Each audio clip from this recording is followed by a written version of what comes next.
ಕಾರ್ಖಾನೆಯ ಮಾಲೀಕರ ಮೇಲೆ ಕಟ್ಟುನಿಟ್ಟಿನ ಕ್ರಮ ಕೈಗೊಳ್ಳುವಂತೆ ಸಕ್ಕರೆ ಸಚಿವ ಶಿವಾನಂದ ಪಾಟೀಲ್ಗೆ ರೈತ ಮುಖಂಡ ಚುನಪ್ಪ ಪೂಜಾರಿ ಮನವಿ ಮಾಡಿದರು. ಗುರುವಾರ ಬೆಳಗಾವಿ ಹಲ್ಗಾ ಬಸವಾಡ್ ಗ್ರಾಮದ ಬಳಿ ರೈತರ ಪ್ರತಿಭಟನೆ ವೇದಿಕೆಗೆ ಆಗಮಿಸಿದ ಸಚಿವ ಪಾಟೀಲ್ ಮುಂದೆ ಮಹಾರಾಷ್ಟ್ರದಲ್ಲಿ ಮಾದರಿಯಲ್ಲಿ ಸಕ್ಕರೆ ಕಮಿಷನರ್ ನೇಮಕ ಮಾಡಬೇಕು, ರಿಕವರಿ ಬಗ್ಗೆ ಪ್ರತಿದಿನ ರಿಪೋರ್ಟ್ ತೆಗೆದುಕೊಳ್ಳಬೇಕು ಎಂದು ಸಕ್ಕರೆ ಸಚಿವರಿಗೆ ಹುಲಿ ಎಂದ ಅವರು, ಹುಲಿ ಮನಸ್ಸು ಮಾಡಿದ್ರೆ ಕೆಲಸ ಆಗುತ್ತೆ, ಸಕ್ಕರೆ ಇಲಾಖೆಯಿಂದ ಇದು ಆಗಬೇಕು ಎಂದರು.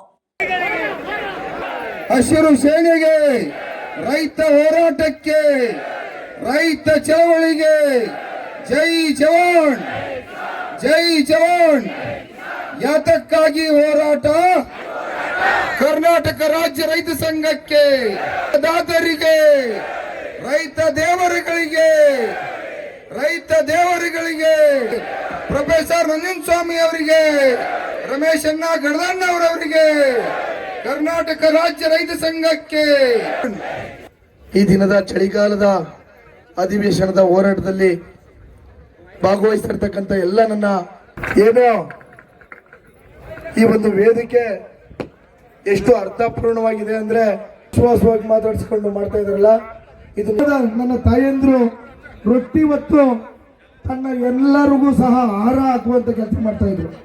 ನಿಜವಾಗ್ಲೂ ಸುವರ್ಣಾಕ್ಷರಗಳಿಂದ ಬರೆದಿಡುವಂತ ಹೋರಾಟವಾಗಿದ್ದು, ಇಂಥ ಹೋರಾಟ ಮುಂದೆ ಪಾರ್ಲಿಮೆಂಟ್ ವರೆಗೆ ಹೋಗಲಿ. ಅಲ್ಲಿವರೆಗೆ ನಾವು ಸೈಕಲ್ ಕೂಡ ತೆಗೀತಿ. ಅನ್ನ ಬೆಳೆಯದಿದ್ದರೆ ಉಣ್ಣಲು ಏನೈತಿ, ಹಗಲೆರಳು ದುಡಿಯುವ ಹೊಸಗೆ ಸುಖ ಎಲ್ಲೈತಿ, ಕೃಷಿ ಕಾಯಕಯೋಗಿಗಳ ಕಷ್ಟ ಕಣ್ಣಂತೆ ನಡೆದೈತಿ, ಬೆಳಕು ನೀಡಲು ಬೆಳಗು. ಹಗಲೆರಳು ದುಡಿಯುವರು ರೈತರು, ಕುಳಿತು ಉಣ್ಣವರಾದೆವು ಬಹಳಷ್ಟು ಜನರು, ಕೃಷಿ ಕಾಯಕವೇ ಸಕಲರ ಜೀವನ ಉಸಿರು, ಕೃಷಿ ಕಾಯಕಯೋಗಿಗಳ ಕಷ್ಟ ಕೇಳುವರೇರು. ಹೋರಾಟಗಾರರು, ಕ್ರಾಂತಿವೀರ ಸಂಗೊಳ್ಳಿರಾಯಣ್ಣನಂತ ಶೂರರು, ನಡೆದಾಡುವ ಜೀವಂತ ದೇವರು ಸಿದ್ದೇಶ್ವರಪ್ಪ ಹಾಡುವ ನಾಡ ಮೇಲೆ ಅನ್ಯಾಯ ನಡೆದಿದೆ ಅನ್ನದಾತನ ಮೇಲೆ, ಗರ್ಜನ ಮೊಳಗಲು ಈ ಭೂಮಿಯ ಮೇಲೆ, ಅನ್ನದಾತನೇ ಸರ್ವದಿರಲಿ ನನ್ನ ಮೇಲೆ. ಬೋಲ ಭಾರತ್ ಮಾತಾಕ್ಕೆ, ಬೋಲ ಕರ್ನಾಟಕ ಮಾತಾಕ್ಕೆ, ಕರ್ನಾಟಕ ರಾಜ್ಯ ರೈತ ಸಂಘಕ್ಕೆ, ಶಶಿಕಾಂತನ ಹೋರಾಟಕ್ಕೆ ನಮಸ್ಕಾರ.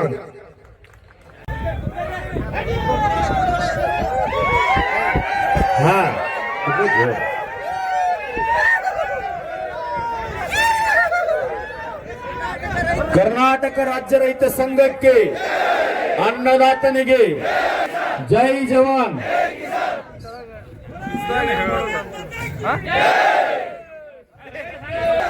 ಅನ್ನದಾತನಿಗೆ. Bureau report UK 19 news.